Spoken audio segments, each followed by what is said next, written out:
In the blanks any 5, आपको इनमें से एनी 5 लिखना है। तो सबसे पहले दिया है कि iron is blank useful metal. अब आपको बताना है कि ए एन या फिर द, मतलब जो आयरन है वो क्या है, एक यूजफुल मेटल है।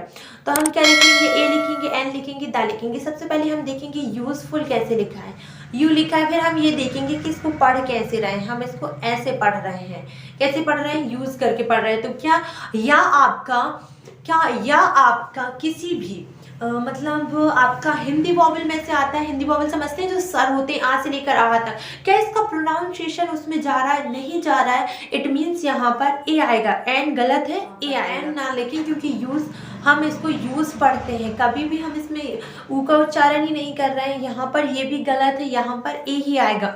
ठीक है, आप लोग ध्यान रखें इस चीज को। अगर आप बेटा आगे आगे देखेंगे तो सेकंड है कि आई सेल रीच देयर, मैं वहां पर पहुंचा। कहाँ, कब पहुंचा, 2 PM को। वाई, ड्यूरिंग, या फिर आप बोलेंगे फॉर।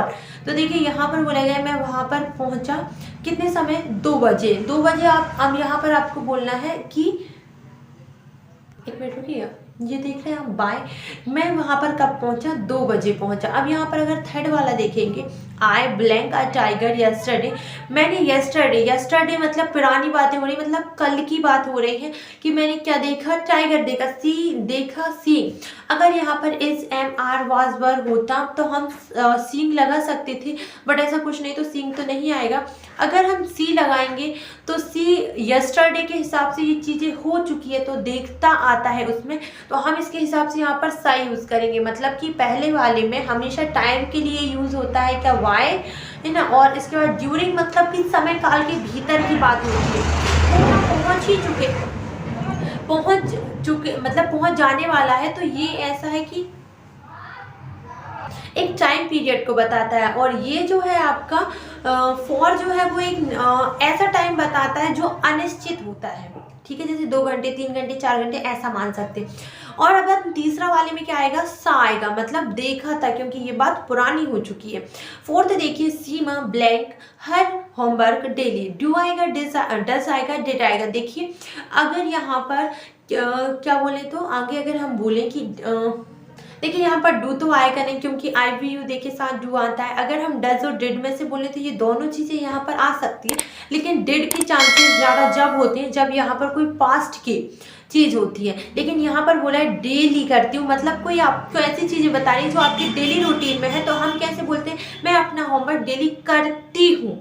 करती हूँ कब होता है, आपका प्रेजेंट इंडेफिनिट में। और प्रेजेंट इंडेफिनिट में हमेशा जो है नेम के साथ एस या ई एस आता है। तो मेन वर्ब क्या है, डू, और डू के साथ ई एस लिखा है, तो इसीलिए यहाँ पर डज आए। ये आपको कंफ्यूज करने के लिए दिया है, और आपको कंफ्यूज नहीं होना है। देखिए आगे देखिए, मेरी आंखें दर्द कर रही हैं। आगे देखिए फिफ्थ वाला, आई एम नॉट अफ्रेड। अब यहाँ पर ऑफ, पहले रुकिए, पहले लिखा है लिजार्ड, मैं जो है मैं किससे नहीं डरती हूँ, छिपकली से। तो यहाँ पर ऑफ आएगा, क्योंकि किसी को मतलब अफ्रेड के साथ तो हमेशा ऑफ आता है। और दूसरी चीज़ की हमें ये बोला गया है कि हम किसी से डरते नहीं है, और मोस्टली ये बोला गया है किसी भी एनिमल्स की बात हुई है। तो सिंपल सी बात है कि लिजर्ड, इंसेक्ट मतलब। सिक्स देखिए बच्चों, the boy blank is singing is my friend. तो यहाँ पर कभी भी किसी इंसान की बात होती है तो हु ही आता है, लेकिन यहाँ पर हुम भी लिखा है। तो कंफ्यूजन ये है कि हम कैसे समझेंगे कि हु आएगा, हुम आएगा, या व्हाट आएगा। तो व्हाट तो आना ही नहीं है, ये सबको पता है। यहाँ पर हम ये बोल रहे हैं कि the boy who is singing, जो लड़का दिख रहा है आपको, जो गा रहा है, वो क्या है, मेरा फ्रेंड है। तो आपको यहाँ पर देखिए, आपको हेल्पिंग वर्ब दिख रही है। अगर यहाँ पर हेल्पिंग वर्ब नहीं होती तो हम ये बोल रहे थे, वो जो लड़का जो गाना गा रहा है, अगर हुम आता है ना, तो या तो उसमें हेल्पिंग वर्ब नहीं आती है, पहली बात तो हुम ही दोनों का काम कर देता है। दूसरी चीज ये है कि अगर हेल्पिंग वर्ब भी आ रही है, हेल्पिंग वर्ब भी आ रही है, तो उसमें वो आपके साथ, किसी इंसान के साथ की बात बताएगा। मतलब यहाँ पर अगर सेकंड वाले में आता तो हुम इज माई फ्रेंड, मतलब जो मेरा फ्रेंड है। हुम जो है किसी और की बातें बताता है, और हु खुद की। तो यहाँ पर जो फर्स्ट में है वो तो अभी खुद की ही हो रहा है ना, भले हम कह रहे हैं, लेकिन the boy who is singing, जो बॉय वो ही तो गा रहा है, मैं थोड़ी ना गा रही। मैं अगर ये बोलती कि मेरे साथ जो है वो गा रहा है, तब मैं whom का सोचती, बट यहाँ पर ऐसा नहीं है तो who ही आएगा।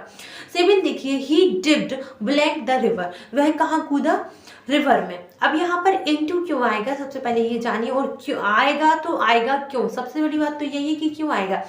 मैंने बोला कि वो क्या है, कहाँ कूदा, उसने डिप्ड मारा मतलब कि वह छलांग लगाई, कूदा कहाँ, रिवर में, ऐसे कूदा, गति हुई तो into आएगा।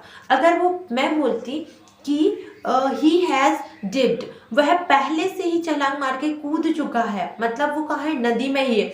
जब मैं बोलती he is blank the river, he is in the river, मतलब वह पानी में ही है। लेकिन कोई आपसे मतलब ऐसा आपका क्या कर रहा है, मैं बोलूँ तो क्या बोलते हैं उसको, क्रिया कर रहा है, मूवमेंट हो रहा है, तो हमेशा आप इनटू लिखिएगा।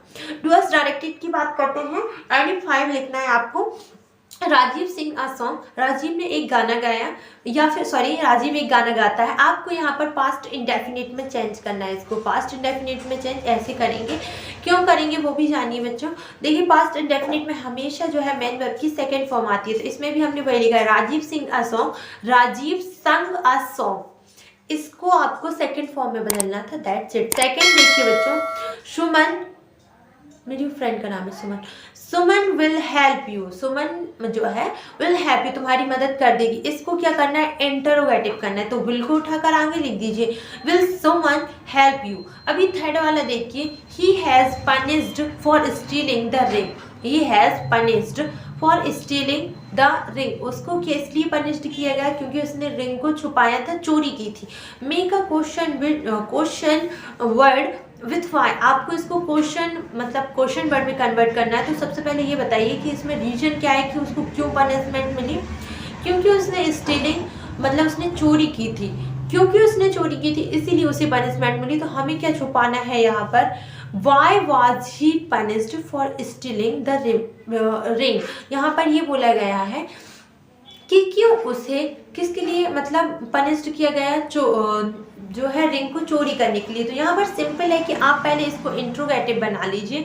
कैसे बनाएंगे, वाज को पहले लिखकर और फिर जो भी क्वेश्चन वर्ड है उसको लगा दीजिए।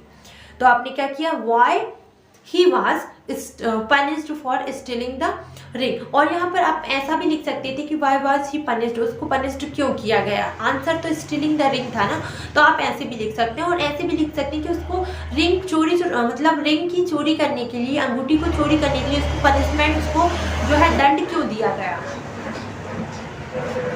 फोर्थ वाला देखिए, you have not drawn money. अब आपको यहाँ लिखना है कि चेंज इनटू पैसिव वॉइस, सबसे पहले इसको पैसिव वॉइस में कन्वर्ट करना है। तो यहाँ पर हम पहले स्टार्ट करेंगे मनी से, मनी लिखेंगे। अब इसमें हैव नॉट दिया था, मतलब इसमें हैज या हैव वीन करके आएगा। तो मनी क्या है आपकी क्या है, सिंगुलर है ना यहाँ पर, तो आप लिखेंगे हैज। देखिए तो यहाँ पर नॉट में दिया था तो आपको नॉट में ही कन्वर्ट करना पड़ेगा। देखिए इसमें बताया गया है कि इसमें नॉट मतलब इसको नेगेटिव में दिया है तो आपको नेगेटिव में ही पैसिव वॉइस में बनाना पड़ेगा। तो कैसे बनाएंगे, money has not been drawn by you. देखिए यहाँ पर कुछ नहीं करना था, आपको बीन लगाकर इसको क्लियर करना था, और जो आपका ऑब्जेक्ट है उसको आपको सब्जेक्ट बनाना है। सिंपल सा कॉन्सेप्ट है ये इसका। और आपका जो यू है वो उसका ऑब्जेक्ट फॉर्म जो है, सब्जेक्ट फॉर्म भी यू होता है, ये ऑब्जेक्ट फॉर्म भी यू होता है, तो वाई यू कर देना है। ठीक है, अगर आप फिफ्थ देखेंगे, जब तक आप टोटल नहीं पढ़ेंगे आपको समझ में नहीं आएगा कि कैसे करना है। फिफ्थ वाला देखिए, the boy is my brother, you meet the boy, rewrite using whom। अब आपको यहाँ पर whom का यूज करना है। तो the boy whom you meet, home में आपको हमेशा ये बताना पड़ेगा कि पहले तो कि आपको ऐसा हुआ, पहले आपने उसकी मतलब रिलेशन नहीं बताया, पहले उसकी आइडेंटिटी बताई कि आप जिस बॉय से मिले थे, ऐसा हु के साथ भी होता है। लेकिन होम में हमको क्या करना रहता है, यहाँ पर जो यू है, अब आपको पहले इसको द बॉय में कन्वर्ट करना पड़ेगा। The boy whom you meet is my brother, मतलब इसमें आपने क्या किया, द बॉय जिससे आप मिले, द बॉय whom जिस व्यक्ति से आप मिले थे ना वो मेरा भाई था, you meet is my brother. आपने क्या किया, सबसे पहले इस यू की जगह पे आप क्या लिखिए, द बॉय, फिर आप लिखिए whom, फिर आप लिखिए कि you meet the boy is my brother. Simple, आपने बस द बॉय को पहले उठा लिया, बाकी कुछ नहीं किया है। आगे देखिए, अगर आप सेवेंथ वाला देखेंगे कि you treat me like your brother, I will help you. As का उपयोग करना है। तो एज का उपयोग कैसे करते हैं, पहले हम ये, वैसे ही 6th वाला है, मैं यही कन्फ्यूजन हो रही थी मैं 7th क्यों बोल रही हूँ, ये वाला देख रहे हैं हम कि एज का उपयोग कैसे करेंगे। तो एज का उपयोग ऐसे करते हैं कि सबसे पहले आप एज लिख दीजिए, बात खत्म हो गई, सिंपल है। आपने क्या बोला, as you treat me like your brother, अगर आप मुझे अपने भाई के जैसा ट्रीट करेंगे तो मैं आपकी मदद जरूर करूंगा, तो आई विल हेल्प यू, सिंपल। आपको हमेशा एज आगे लिखना है। यहाँ पर आप 7th वाला देखिए, हैव /we/वर्ब/रन/अवर, तो आपको क्या करना है, इसका सेंटेंस बनाना है। तो आप कैसे बनाएंगे, सबसे पहले आपको सेंटेंस बनाने के लिए पता होना चाहिए कि सबसे पहले सब्जेक्ट, फिर हेल्पिंग वर्ब, फिर मेन वर्ब, फिर ऑब्जेक्ट आना चाहिए। तो आपने पहले सब्जेक्ट ढूंढिए, सब्जेक्ट ढूंढना भी आना चाहिए। सेंटेंस इट्स ऑल टाइप के नाम से एक वीडियो बनी है, आप पहले उसको चेकआउट कर लीजिए ताकि आपको कभी भी पहचानने में गलती ना हो। जैसे ये लिखा है वी, तो हम सबसे पहले वी लिखेंगे। फिर हेल्पिंग वर्ब होती है हैव, तो हम हैव लिखेंगे, वी हैव। मेन वर्ब की थर्ड फॉर्म दी गई है इसमें डन, तो ये है मेन वर्ब, तो ये है डन। मतलब मैंने कैसे जाना कि डन ही मेन वर्ब है, क्योंकि जो है जिस व्यक्ति के द्वारा, जिस कर्ता के द्वारा क्रिया करी जा रही है उसको मेन क्रिया बोलते हैं, मतलब कि मेन वर्ब बोलते हैं। और करना एक मेन वर्ब होती है, ये मुझे पहले से पता थी इसलिए मैंने डन लिख दिया। You have done our work,